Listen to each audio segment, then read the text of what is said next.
আসসালামু আলাইকুম ওয়া রাহমাতুল্লাহি ওয়া বারাকাতুহু। ইন্নাল হামদুলিল্লাহি ওয়াহদা ওয়াসসালাতু ওয়াসসালামু আলা মান লা নাবিয়্যা বা'দা আম্মা বা'দ। সম্মানিত উপস্থিতি, ছোট্ট একটা হাদিস অনুবাদ করব।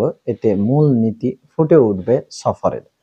আমরা ৩ জনের অধিক ব্যক্তি একত্রে সফরে বের হলে কি মূলনীতি ফলো করতে হবে ইসলামে, সেই সিস্টেমটা এই হাদিসে মহান আল্লাহ তাআলা নবী মুহাম্মদ সাল্লাল্লাহু আলাইহি সাল্লামের মাধ্যম দিয়ে আমাদেরকে জানিয়ে দিয়েছেন। আবু দাউদ খুলুন, আপনি 2605 নম্বর সংখ্যায় হাদিসটা পেয়ে যাবেন।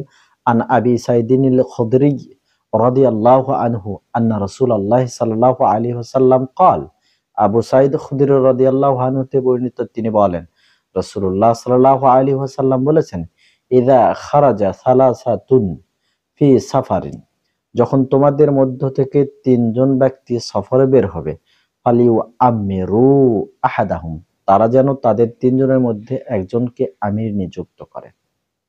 সম্মানিত উপস্থিতি, খেয়াল করুন, ছোট্ট হাদিস। আমরা সফরে বের হই, যদি ৩ জনের অধিক বা ৩ জন হই, তাহলে অবশ্যই একজনকে আমরা নেতা, আমির নিযুক্ত করতে বাধ্য। এটা হচ্ছে ইসলামী সিস্টেম।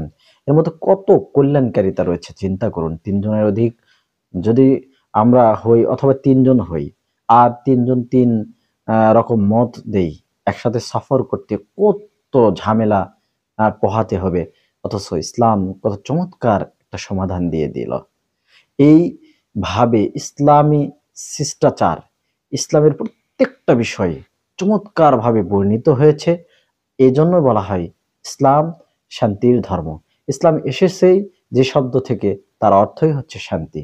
সম্মানিত উপস্থিতি, আসুন পরিপূর্ণভাবে ইসলাম মেনে নিয়ে জীবন পরিচালনা করি, তাহলে আমাদের জীবন হবে সুখ ও স্বাচ্ছন্দ্যময়, এবং পরিশেষে এই মৃত্যুবরণ করে চলে যাব আখিরাতে, সেখানেও চিরস্থায়ী সুখ ও স্বাচ্ছন্দ্যের জায়গা পেয়ে যাব, জান্নাত।